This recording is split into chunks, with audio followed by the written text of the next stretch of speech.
Shalom, selamat pagi, salam ngopi Aceh, ngobrol pagi sama Yesus pada hari ini. Kita akan bersama-sama membaca di dalam Injil Yohanes pasal 10 ayat 1 mengatakan demikian. Aku berkata kepadamu, sesungguhnya siapa yang masuk ke dalam kandang domba dengan tidak melalui pintu, tetapi dengan memanjat tembok, ia adalah seorang pencuri dan seorang perampok. Tetapi siapa yang masuk melalui pintu, ia adalah gembala domba. Untuk dia, penjaga membuka pintu dan domba-domba mendengarkan suaranya, dan ia memanggil domba-dombanya masing-masing menurut namanya dan menuntunnya keluar. Jika semua dombanya telah dibawanya keluar, ia berjalan di depan mereka dan domba-domba itu mengikuti dia, karena mereka, domba-dombanya, mengenal suaranya.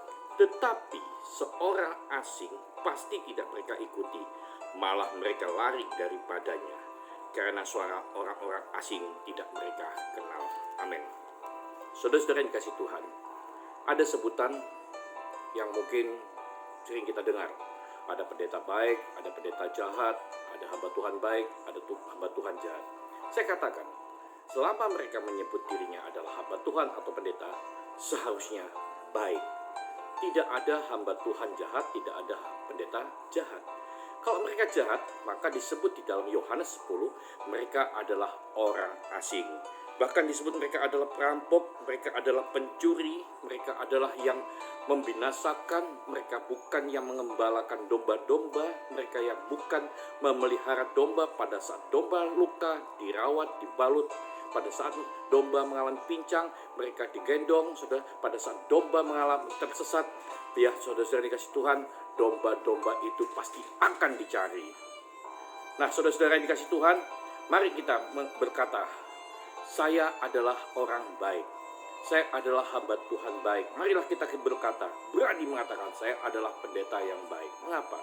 Karena memang kita ditunjuk oleh Tuhan sebagai gembala yang baik, bukan gembala yang jahat. Tidak ada sebutan gembala yang jahat, tetapi gembala yang jahat disebut adalah orang asing, pencuri, perampok.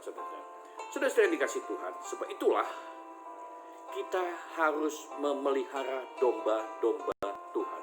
Dimulai dari mana? Dari keluarga kita, dari pekerjaan kita, dari lingkungan kita, lingkungan sekolah, lingkungan kuliah, lingkungan kerja, dan lain sebagainya, lingkungan RT, RW, dan bahkan lingkungan yang lebih besar sekalipun.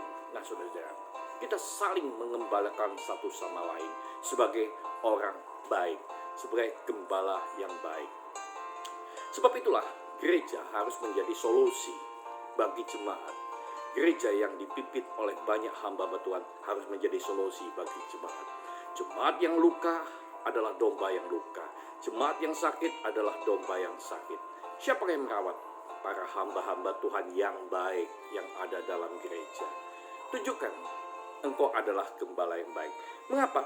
Karena Tuhan Yesus sudah menunjukkan pribadinya sebagai gembala yang baik.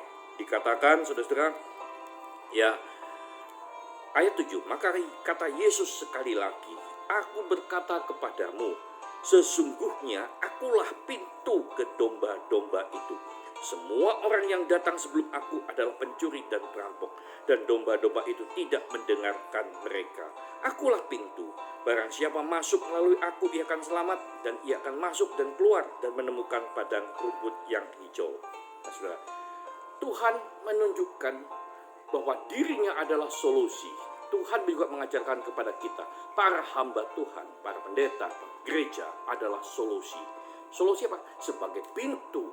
Ketika para domba masuk, mereka menemukan padang rumput yang hijau, menemukan solusi, menyelesaikan masalah. Dan bahkan dikatakan ayat 11, akulah gembala yang baik. Gembala yang baik memberikan nyawanya bagi domba-dombanya. Ya, artinya betul-betul support hidupnya untuk Tuhan, support hidupnya untuk domba-domba yang dipercayakan Tuhan kepada dirinya. Saudara-saudara, hati ini adalah untuk Tuhan, hati ini juga untuk para jemaat, hati ini juga untuk para domba-domba. Sebab itu saudara-saudara, kita renungkan, kalau memang Tuhan menentukan kita sebagai gembala yang baik, saya percaya kita dipercaya bukan menjadi pencuri, dipercaya percaya bukan menjadi perampok. Nah, saudara-saudara, tetapi tanda petik, gembala yang tidak baik bukan disebut gembala, tapi disebut orang upahan. Nah, ayat 12. Sedangkan seorang upahan yang bukan gembala, yang bukan pemilik domba-domba itu sendiri, ketika melihat serigala datang, meninggalkan domba-domba itu lalu lari, sehingga serigala itu menerkam dan mencerai-beraikan domba-domba ini. Saudara-saudara, kita bukan orang upahan, tapi orang yang ditebus oleh Kristus. Orang yang betul-betul dibayar mahal oleh nyawa Kristus di atas kayu salib. Mari kita hargai. Sekali lagi saya katakan, saya dan saudara-saudara hari ini adalah gembala yang baik, hamba Tuhan yang baik, pendeta yang baik, pelayan Tuhan yang baik. Sudah, kalau kita tidak baik, maka kita disebut pencuri, perampok, orang upahan. Tetapi kalau kita baik, kita memuliakan Tuhan, gembala sejati yang baik. Mari saudara, percayalah, gembala yang baik adalah predikat hidup saya dan saudara yang dipercayakan Tuhan menggembalakan domba-dombanya. Saya yakin, saya percaya kita hidup menjadi luar biasa. Gembala bagi keluarga, gembala bagi pekerjaan, gembala bagi sekolah, gembala bagi lingkungan. Dan domba-domba pasti mengenal suara kita. Suara yang memberkati, suara yang menolong, suara yang membantu siapapun. Saya percaya kita akan diberkati Tuhan. Salam Ngopi Aceh, Tuhan Yesus memberkati.